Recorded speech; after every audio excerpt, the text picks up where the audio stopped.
Salah satu mahasiswa FISIP UI bernama Irma Josephine menagih janji bakal calon presiden atau baca pres Anies Baswedan mengembalikan tunjangan kinerja daerah atau TKD aparatur sipil negara ASN DKI Jakarta sebesar 25% yang dipotong pada masa pandemi COVID-19. Saat menjabat sebagai Gubernur DKI Jakarta, dana hasil potongan dialihkan untuk anggaran bantuan sosial atau bansos bagi warga miskin dan rentan miskin terdampak virus corona. Momen itu terjadi dalam forum bertajuk Kuliah Kebangsaan bersama Anies Baswedan. Irma mengajukan diri nih sebagai salah satu peserta yang mengajukan pertanyaan.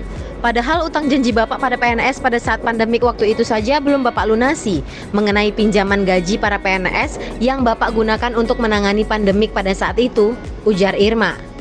Jadi bagaimana pertanggungjawaban Bapak nanti untuk hal tersebut dan untuk kesejahteraan Indonesia ke depan? Tanya Irma. Pertanyaan yang dilontarkan Irma tersebut menuai dukungan riuh serta tepuk tangan dari mahasiswa. Anies menjelaskan bahwa dalam kondisi pandemi COVID-19, pemerintah harus melakukan penggeseran anggaran untuk menangani kondisi COVID-19. Kala itu, jelas Anies, anggaran digunakan untuk aspek kesehatan dan jaminan sosial. Warga diminta untuk di rumah. Dengan warga diminta untuk di rumah, maka banyak sekali warga yang tidak punya pendapatan rutin, tutur Anies. Menurut Anies, karena kondisi itu, jumlah penerima jaminan sosial di Jakarta meningkat selama masa pandemi COVID-19. Mantan Mendikbud itu mengungkapkan angka penerima jaminan sosial meningkat dari yang semula 900.000 menjadi 2,4 juta jiwa. Artinya, sebanyak 2/3 penduduk Jakarta mesti diberi uang oleh pemerintah. Nah, dalam kondisi tersebut, Anies Baswedan lantas mengumpulkan ASN seraya menyatakan kala itu Pemprov DKI memiliki uang sebesar 1,6 triliun rupiah. Saya berbicara kepada seluruh ASN, sekarang ini ada uang nilainya 1,6 triliun rupiah mau dipakai untuk 60.000 ASN atau dipakai untuk menghidupi 2,4 juta keluarga di seluruh Jakarta. Itu TKD, terang Anies.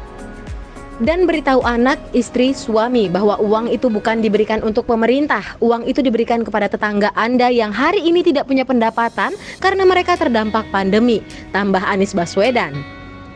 Lebih lanjut, Anies Baswedan meminta para ASN yang hari ini yang belum menerima untuk menunggu. Anies mengatakan TKD yang sempat dipotong itu bakal kembali seiring dengan kembalinya APBD DKI Jakarta. Begitu APBD kembali, uang itu dikembalikan. Tapi ingat bahwa uang itu dikembalikan semata-mata karena dulu dipakai untuk menghidupi tetangga Anda yang tidak bisa makan, tidak cukup pendapatan karena terdampak COVID, tegasnya. Wah, bagaimana pendapat kalian soal statement mahasiswa UI ini? Komen di bawah ya. See you in the next case.